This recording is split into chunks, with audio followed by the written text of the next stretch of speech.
Dear student, Assalamu alaikum. Today our topic is right form of verbs. আশা করি তোমরা সবাই ভালো আছো, আমি ভালো আছি এবং আশা করি তোমরা স্বাস্থ্যবিধি মেনে ঘরে বসে পড়াশোনা করছো। তো আমরা সরাসরি আজকে পাঠে চলে যাই। আমরা বলেছিলাম যে কিছু রুলস ফলো করলে রাইট ফর্ম অফ ভার্বস এটা আনসার করা খুব একটা টাফ ব্যাপার না, অনেক সহজ একটা ব্যাপার। তো মাথায় রাখতে হবে যখন আনসার করার সময় যে প্যাসেজটা কোন টেন্সের, অর্থাৎ পাস্ট টেন্সের নাকি প্রেজেন্ট টেন্সের। পাস্ট টেন্স হলে পাস্ট টেন্স মাথায় রেখে আনসার করতে হবে, আর প্রেজেন্ট টেন্স হলে প্রেজেন্ট টেন্স মাথায় রেখে আনসার করতে হবে। বেসিক্যালি আমাদের যেটা কাজ সেটা হচ্ছে ব্র্যাকেটের ভিতরে যে মানে ভার্বটা আছে সেই ভার্বটা কী রূপে হবে সেটাই আমাদের মাথায় রাখতে হবে, ঠিক আছে? আমরা সরাসরি চলে যাই।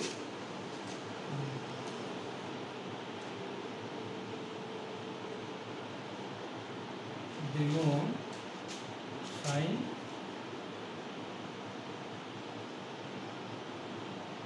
at night.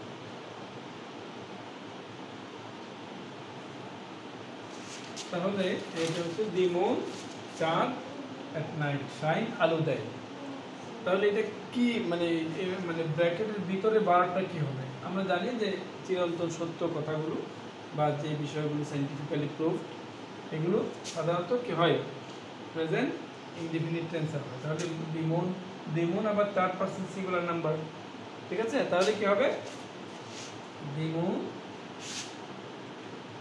The moon shines at night, ঠিক আছে? তাহলে দি মুন যেহেতু থার্ড পারসন সিঙ্গুলার নাম্বার, আমরা জানি প্রেজেন্ট ইনডিফিনিট টেন্সে সেটা ভার্বের সাথে এস বা ইয়েস যোগ হবে। এখানে কি যোগ হয়েছে? এস যোগ হয়েছে, যেহেতু ই আছে এখানে এস যোগ হয়েছে, ঠিক আছে?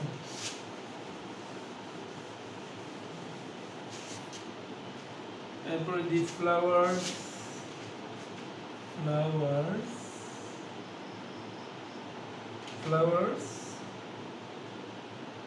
the verb gift of nature, flowers gift of nature। তাহলে এখানে কি হবে,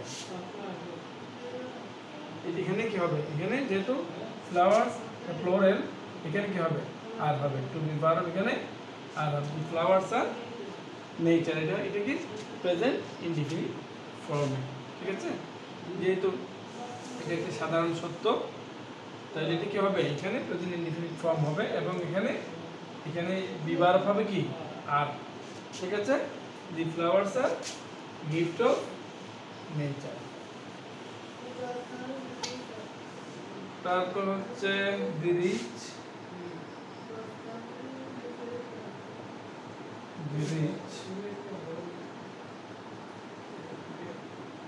are not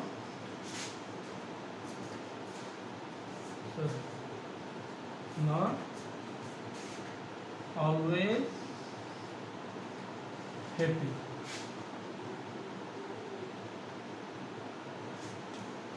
The rich not always happy।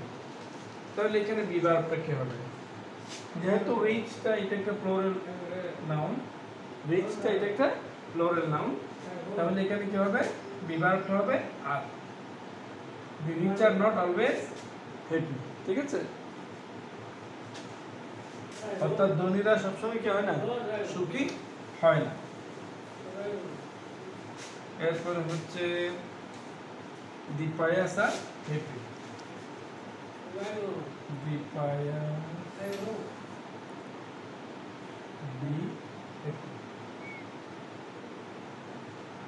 এই পায়াস এই শব্দটাও কি প্লুরাল, ঠিক আছে? আর এটা একটা সাধারণ সত্য বা ইউনিভার্সাল ট্রুথ হিসেবে এটা কি হবে, দি পায়াস আর হ্যাপি, এখানে কি হবে, আর হবে, এই বি ভার্বটা আর হবে, দি পায়াস আর হ্যাপি, ঠিক আছে? এরপরে হচ্ছে আইস flute float on water, on water. তাহলে আমরা জানি যে পানির বরফের ঘনত্বের কারণে পানির উপর বরফ কি ভাসে, এটা একটা সায়েন্টিফিক্যালি একটা প্রুফ। সো এখানে এটা প্রেজেন্ট ইনডিফিনিট হবে। আমরা জানি প্রেজেন্ট ইনডিফিনিটে থার্ড পারসন সিঙ্গুলার নাম্বার হলে ভার্ব হবে কি হবে, এস বাই এস যোগ হবে। তাহলে কি হবে, আইস ফ্লোটস অন ওয়াটার। ঠিক আছে, আইস floats on water.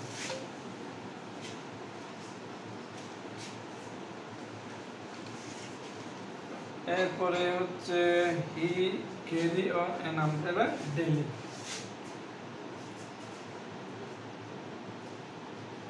He carry an umbrella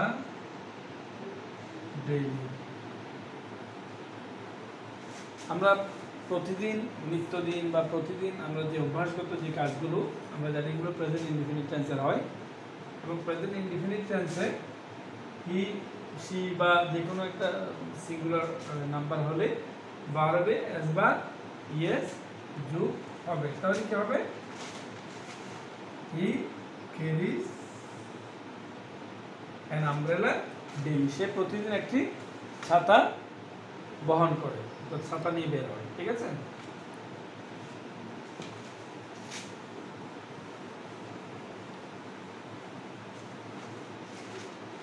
এরপর হচ্ছে you watch television often. You watch TV often. তুমি প্রায় সবসময় টিভি দেখো। তাহলে ইউ হচ্ছে সেকেন্ড পারসন, এটা হচ্ছে প্রেজেন্ট ইনডিফিনিট টেন্স। দেখে বোঝা যাচ্ছে যে অভ্যাসগত যে কাজগুলো, নিয়মিত যে কাজটা হয় সেটা প্রেজেন্ট ইনডিফিনিট টেন্সের হয়। তো যেহেতু এটা প্রেজেন্ট ইনডিফিনিট টেন্সে ওয়াচ, এটা থার্ড পারসন সিঙ্গুলার নাম্বার হলে এখানে এস বাই এস যোগ হতো। যেহেতু এটা সেকেন্ড পারসন, এখানে কোনো কিছু যোগ হবে না, সেম লিখে দেবে। You watch TV often. ওকে,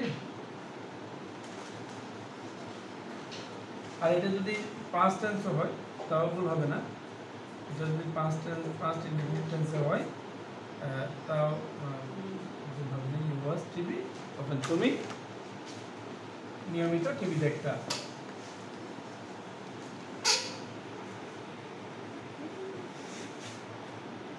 তারপর হচ্ছে সাইজ ডোন্ট ম্যাটার। চোখি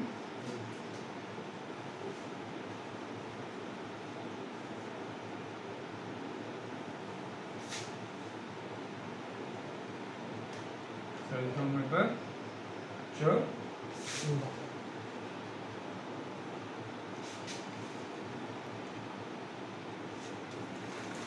এখানে হবে আসলে সাইজ ডাজেন্ট ম্যাটার।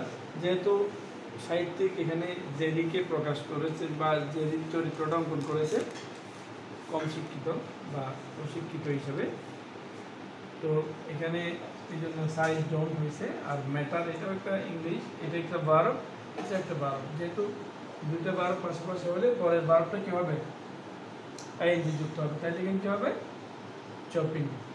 এখানে কী হবে, চপিং। অর্থাৎ গাছ কাটার ক্ষেত্রে সাইজটা কোনো ম্যাটার না। ঠিক আছে, চপিং অর্থ কুচি করা, কাটা। এরপরে হচ্ছে দি baby Cry because it is hungry. The baby Cry because it is hungry. It is hungry. এখানে যেহেতু দেখেই বোঝা যাচ্ছে মানে বাচ্চাটা কাঁদতেছে, তাহলে এটা দেখেই বোঝা যাচ্ছে এটা প্রেজেন্ট কন্টিনিউয়াস ফর্মে হবে। তাহলে দি বেবিজ ক্রাই এখানে হবে the babies cry. The babies cry. ঠিক আছে, the babies crying because it is hungry.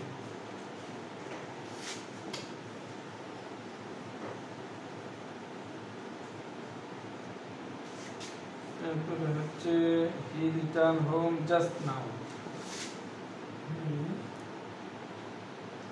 Return home just now, just now, just right now, এই শব্দগুলো প্রেজেন্ট পারফেক্ট টেন্সের চিহ্ন বহন করে। ঠিক আছে, তাহলে এখানে কি হবে?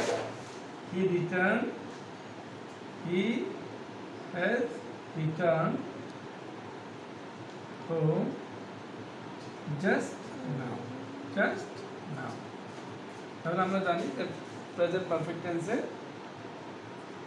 হ্যাজ বা হ্যাভ হবে, এরপরে ভার্বটা V3 হবে। V3 মানে পাস্ট পার্টিসিপল। ঠিক আছে, ভার্বে V3 হবে।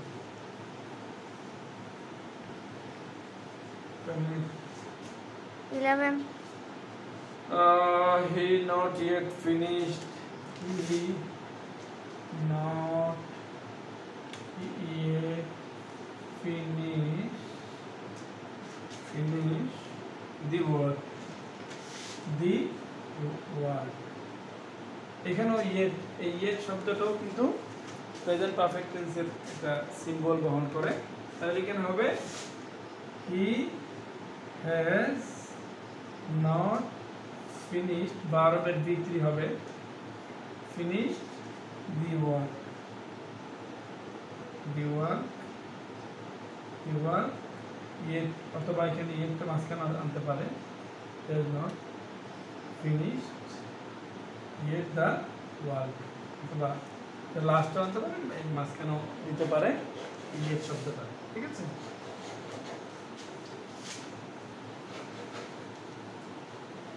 এরপরে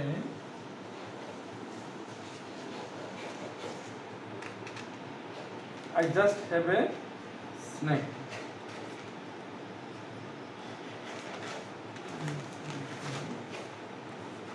have you ever B2 successful, have you ever B2 success brother। আচ্ছা, এখানে have you ever been to Cox's Bazar, এটা দেখেই এই স্ট্রাকচারটা দেখেই বোঝা যাচ্ছে এটা প্রেজেন্ট পারফেক্ট টেন্স। ঠিক আছে, যেমন have you আছে, এবার এরপরে এখানে ভার্বটা কি হবে এটা দেখেই বোঝা যাচ্ছে। সাধারণত এই এবার শব্দটাও প্রেজেন্ট পারফেক্ট টেন্সের সিম্বল হিসেবে আমরা জানি। তাহলে এটা কি হবে? প্রেজেন্ট পারফেক্ট টেন্স হবে এটা। have you এবার এই বিটা হবে বিন, কারণ বির পাস্ট পার্টিসিপল হচ্ছে বিন, অথবা B3 হচ্ছে বিন টু Cox's Bazar। ঠিক আছে, এইভাবে হবে। why look,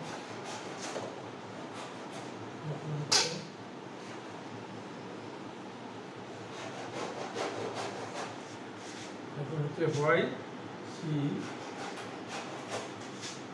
she look so nervous, why she look so nervous। তো আমরা জানি যে মানে কোয়েশ্চেনের একটা স্ট্রাকচার আছে, প্যাটার্ন আছে। why এর পরে যদি অক্সিলারি ভার্ব না থাকে, এটা অক্সিলারি ভার্ব দিতে হবে। why does অথবা did, হ্যাঁ, she look so nervous। এখানে ডাজও হতে পারে, ডিডও হতে পারে। ঠিক আছে, যে কোনোটা দিলেই এটা প্রেজেন্ট টেন্সে হতে পারে বা পাস্ট টেন্সেও হতে পারে।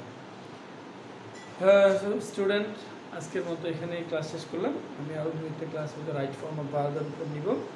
তোমাদের সবাইকে আজকের মতো ধন্যবাদ জানিয়ে ক্লাসটাকে শেষ করলাম। Thank you very much, thank you.